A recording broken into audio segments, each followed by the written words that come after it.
गर्भवती महिलांनी वेदाचे कुठले नियम पाळावे याविषयीची आपण माहिती घेणार आहोत।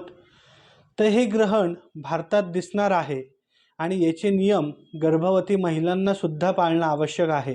तर कुठले नियम पाळायचे हे आपण जाणून घेऊया। तर गर्भवती महिलांनी या काळात झोपलं तर चालतं का? हो, या काळात आपण जरूर झोपलं तर चालतं। याने तुम्हाला आणि तुमच्या होणाऱ्या बाळाला कुठलीही अडचण येणार नाही, तुमच्या गर्भाला सुद्धा कुठलाही त्रास होणार नाही। त्यामुळे त्याची काळजी करू नका, मनात भीती बाळगू नका।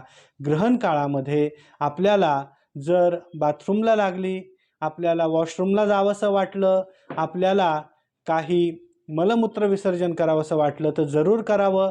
आपण जर खूपच कडक नियम पाळले तर त्याचा तुमच्या गर्भाशयाला त्रास होणार आहे, तुमचं डिहायड्रेशन वाढणार आहे आणि निश्चितच याचा परिणाम बाळाला अन्न पुरवठा कमी होण्याकरता होईल आणि निश्चित गर्भाला त्याचा त्रास होण्याची शक्यता मोठ्या प्रमाणात असते।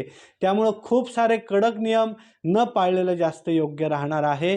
त्यामुळे भीतीपोटी कोणाच्या सांगण्यावरनं अंधश्रद्धेने कुठलीही काळजी करून टेन्शन घ्यायचं नाही। मुळामध्ये बाळ होणं ही एक खूप मोठी सेन्सिटिव्ह गोष्ट आहे।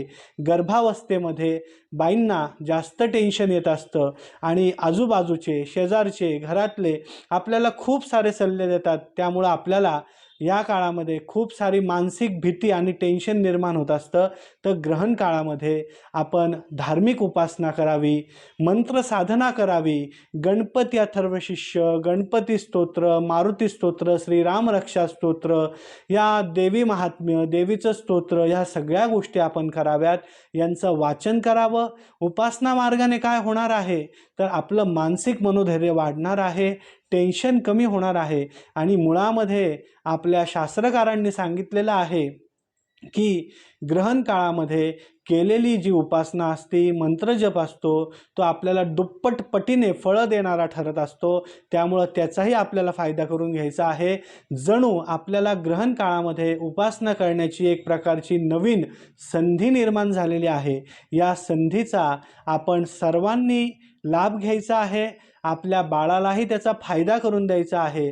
भीतीपोटी, अंधश्रद्धेने विनाकारण वॉशरूमला न जाणं, पाणी न पिणं, ह्या सगळ्या गोष्टी आपल्याला भीतीपोटी करायच्या नाही, तर त्या केल्या तर चालणार आहे। टेन्शन घेऊ नका। ग्रहण कालावधी जो आहे तो रात्री 9:57 ते मध्यरात्री 1:27 असा जवळजवळ 3.5 तासाचा हा कालावधी आहे। या काळामध्ये आपण पाणी पिणं, मलमूत्र विसर्जन करणं